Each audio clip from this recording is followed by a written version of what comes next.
तर भाजपाचे खासदार निशिकांत दुबे यांचा मुंबईत आलिशान फ्लॅट आहे अशी माहिती ठाकरेंच्या शिवसेनेचे आमदार सचिन अहिर यांनी दिली। विधान परिषदेत सचिन अहिर यांनी ही माहिती दिलेली आहे। महाराष्ट्राला नाव ठेवणाऱ्या दुबेचा मुंबईत फ्लॅट आहे।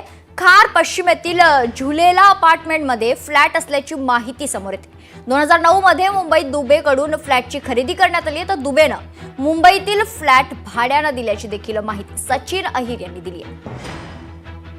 बघितलं आपण तो दुबे सारखा एक खासदार, त्याचं घर फ्लॅट इकडे खारला आहे जुलेलाल मध्ये, तो राहायला नाही आणि भाड्यावर दिलेले आहेत। म्हणजे मराठी माणसाला मुळामध्ये घर नाही आणि बाहेरची लोक येतात, ते राहायला आले तरी काही हरकत नाही, पण इकडे भाड्यावर देऊन इन्व्हेस्टमेंट करतात।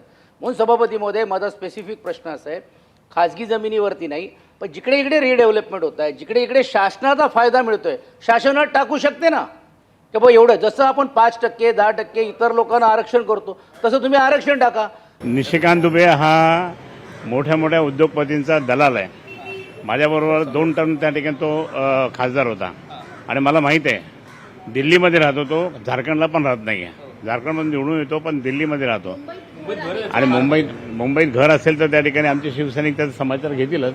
परंतु या ठिकाणी सांगायचं की त्यांनी तो ज्या पद्धतीने काम करतो, तो मोठे मोठे उद्योग समूहाचा तो दलाल आहे। भारतीय जनता पार्टीचे सगळे मोठे नेते त्याला उचकवत असं की तो असं बोल म्हणजे असं बोल, म्हणजे वातावरण खराब करण्याचा, महाराष्ट्राचं वातावरण खराब करण्याचा हा मुद्दा आहे। लोकशाही मराठी ऐका, पहा, जागरूक रहा।